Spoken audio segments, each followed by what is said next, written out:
अध्याय 2 के 4 श्लोक। अर्जुन भगवान से अपने मन की कथा कह रहा है कि वो क्यों युद्ध नहीं कर रहा, क्या कारण है उसके इतना अवसादग्रस्त होने का, क्यों उसके हाथों से गाड़ी छूट रहा है, क्यों अचेत हो रहा है। उसके मन में ये जो विवशता आ रही वो किस कारण से। अर्जुन कहते हैं, कथम भीष्मं अहं सख्ये द्रोणं च मधुसूदन इषुभिः प्रति योत्स्यामि पूजाहो मधुसूदन। अर्जुन कहते हैं, हे मधुसूदन, मैं रणभूमि में किस प्रकार बाणों से भीष्म को, द्रोणाचार्य जी को अपने बाणों से मैं कैसे आहत करूं। मैं ये नहीं कर सकता, अपनी विवशता बता। कहते हैं कि भीष्म मेरे सम्मुख जो इस समय वीर वेश में उपस्थित है,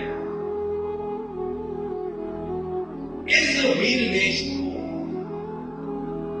मैंने हमेशा प्रणाम किया है और मैंने हमेशा अपनी युवावस्था में, अपने बाल्यकाल में भीष्म को एक आदर्श माना। मैं हमेशा से ऐसा चाहता था कि मैं इन्हीं की भांति वीर बनूं, मैं इन्हीं की भांति सक्षम बनूं। ये सिर्फ गुरुवंश के लिए नहीं, अपितु संपूर्ण सृष्टि के लिए एक उदाहरण है। ये पितामह भीष्म है जो अपनी अटल प्रतिज्ञा के लिए जाने जाते। इनका व्यक्तित्व, इनका सामर्थ्य ऐसा है कि यदि युद्धभूमि में उपस्थित है, आप समझ लीजिए कि वर्तमान समय के परशुराम युद्धभूमि में उपस्थित है। मैं चाहूं भी तो अपने बाणों का मुख इनकी तरफ नहीं कर सकता।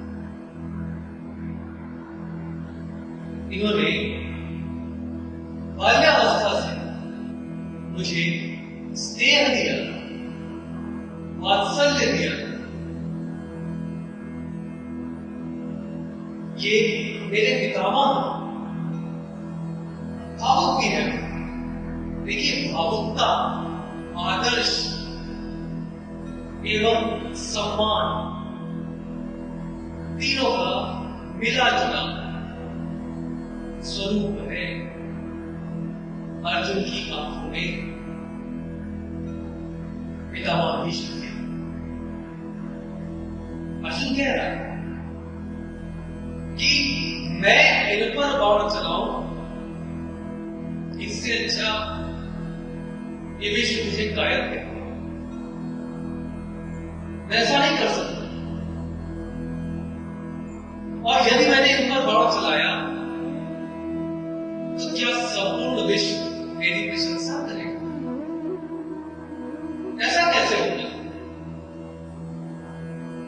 क्या लोग ये नहीं कहेंगे कि अर्जुन राज्य के लोभ में इतना अंधा हो गया कि बाण चलाते समय उसने ये नहीं देखा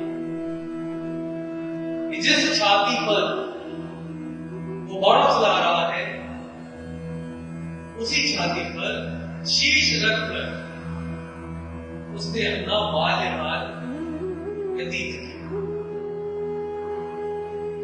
दुविधा कैसे इस स्थिति से मैं बाहर आ पाऊं और कर्म का वध करने के लिए मुझे अगर राज्य मिलता है तो कौन सा मुझे वो स्वर्ग का सुख दे रहा, और अगर स्वर्ग का सुख भी दे तो भी मैं पिता विष्णु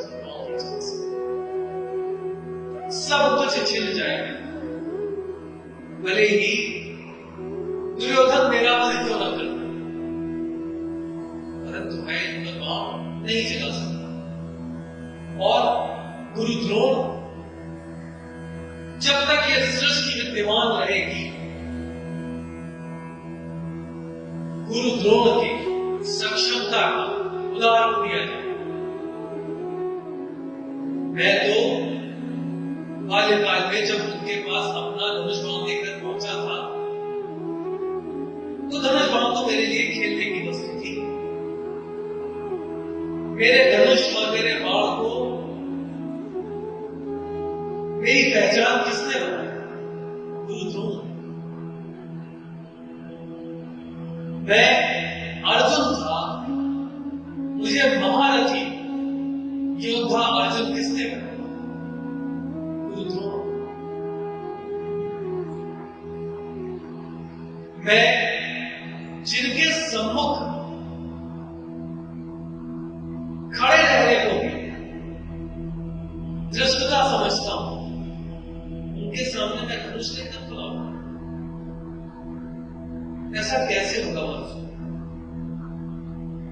क्या ये गुरु द्रोण मेरे किसी अपराध भूल पाएंगे? क्या जिनके मुख से हमेशा मैंने आशीर्वचन सुने हैं, आशीर्वाद सुना है, क्या वो मेरी धृष्टता को क्षमा कर पाएंगे? वो मेरे गुरु है और गुरु का स्थान ईश्वर से भी बड़ा होगा। यदि ईश्वर स्वयं आकर भी मुझसे कहे कि गुरु द्रोण के ऊपर बाण चलाओ, तो मैं ये धृष्टता न कर पाऊंगा। भले ही मुझे इस जगत में कितना भी कलंक का सामना करना, ये मेरे लिए असंभव है। जिन्होंने मुझे धनुष पकड़ना सिखाया, उनके सम्मुख, उनके विरुद्ध मैं गांडी लेकर खड़ा हूं। जिन्होंने मुझे दिव्यास्त्र प्रदान कराया, उनके सम्मुख में धनुष लेकर खड़ा हूं। मुझमें इतना विश्वास नहीं था, जिनके विश्वास ने मुझे सर्वश्रेष्ठ धनुर्धर बनाया, उन द्रोण के सम्मुख मैं धनुष लेकर खड़ा हूं। और बात सिर्फ पितामह भीष्म या द्रोण की नहीं, किसका वध करूं? कृपाचार्य को मार दूं?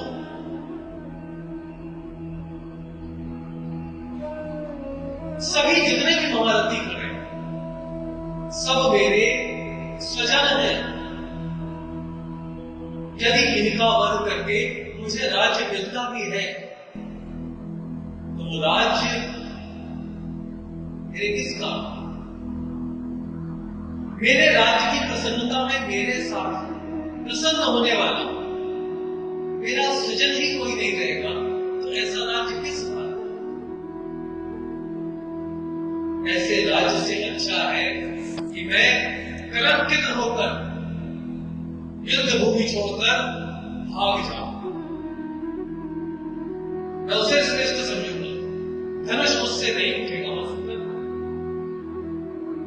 ये मेरे वश के बाहर है।